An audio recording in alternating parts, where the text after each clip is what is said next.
ఈరోజు ఈ వైసీపీ ప్రభుత్వం వచ్చినాలముంటి గడిచిన 5 సంవత్సరాల్లో ముస్లిమ్స్లు చేసిన ద్రోహం అంతా ఇంత కాదు.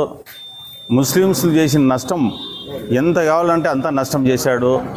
రంజాన్ తోఫా అయితేనేమి, దులంకార పథకం పెండ్లు అయితేనంటే 50,000 రూపాయలు చంద్రబాబు నాయుడు ఇస్తా అంటే పథకం అయితేనేమి, మస్జిదులు మరమ్మతులకు డబ్బులు ఇస్తేమి, మౌజులకు పేషెంట్ మామూలు జీతభత్యాలు ఇవ్వడం అయితేనేమి, అది కాకపోతే మన నియోజకవర్గంలో మన దగ్గరలోనే 95% మైనార్టీ కాలేజీ రెడీ చేస్తే చంద్రబాబు నాయుడు హయాంలో 5% కూడా చేయలేక నిర్వీర్యం చేసి ఈరోజు కంప చెట్లు పడింది ఉర్దూ కాలేజీ కదిర్లో. అదేవిధంగా ఎంతోమంది పేద ముస్లిమ్స్కు ఆ టిక్కో ఇండ్లు ఇస్తే అక్కడ డబ్బులు కట్టి పాపము అది ఎందుకు పనికి రాకుండా ఈరోజు బాడిగిన్లలో ఉండి వాళ్ళ సంసారాలు అస్తవ్యస్తగా మారిపోయి ఈరోజు ఎంతోమంది బాధపడుతున్నారు. ఈ విధంగా అన్ని విధాలు కూడా ముస్లిమ్స్కు ద్రోహం చేసిన పార్టీ ఏదంటే అది జగన్మోహన్ రెడ్డి పార్టీ అని చెప్పుకోవచ్చు. ఎక్కడ చూసినా కూడా అది ఇది కల్లెబొల్లి మాటలు చెప్పి ఈరోజు మళ్ళా కూడా తన ఓటు బ్యాంకును పోగు చేసుకోవాలని చెప్పి ముస్లిమ్స్కు మేము టికెట్లు ఇచ్చినాము గొప్పలు చెప్పుకుంటున్నారు. ముస్లిమ్స్కి ఎంత ద్రోహం చేసినారో అది అందరికీ తెలుసు. దాని మీద చర్చించేకి మేము తెలుగుదేశం పార్టీ తరఫున సిద్ధంగా ఉన్నాం. ముస్లిమ్స్కు గడిచిన 5 సంవత్సరాల్లో ఏ విధంగా నువ్వు సాయం చేసినావో, ఏ విధంగా ఆదుకున్నావో, ఏ పేద ముస్లిమ్స్కు నువ్వు చేసిండేది ఏంది అని చెప్పి నువ్వు చర్చిస్తావేమో. మీ తరఫున వైసీపీ తరఫున ఎవరు వచ్చినా కూడా మేము సిద్ధంగా ఉన్నాం మీతో చర్చించేకి. ఈరోజు ముస్లిమ్స్కు నష్టం చేసినావంటే స్వరాజ్యం వచ్చినప్పటి నుండి కూడా ఇంతవరకు నష్టం జరిగింది ఎక్కడంటే ఈ వైసీపీ ప్రభుత్వంలో మనము నష్టం జరిగిందని ఘంటాపాఠంగా చెప్పచ్చు.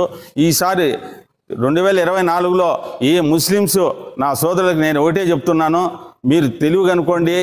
మనము కులం కన్నా మతం కన్నా గుణం గొప్పది. అటువంటి గుణం కలిగిన నాయకుడు మన కందుకొండ వెంకటప్రసాద్ అన్న గారు.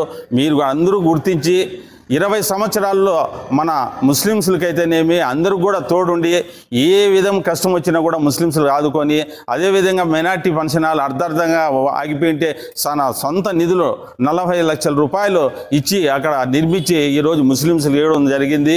అది కాకపోతే కూడా ఇక్కడ పుల్కుంట్లో చనిపోతే శ్మశానం లేదు, మాకు ప్లేస్ లేదని చెప్పి అక్కడ ముస్లిమ్స్లు పోయి అడిగితే తక్షణం 5 లక్షలు ఇచ్చి అక్కడ ప్లేస్ అరేంజ్మెంట్ చేసిన నాయకుడు ఎవడంటే మన కందుకొండ వెంకటప్రసాద్.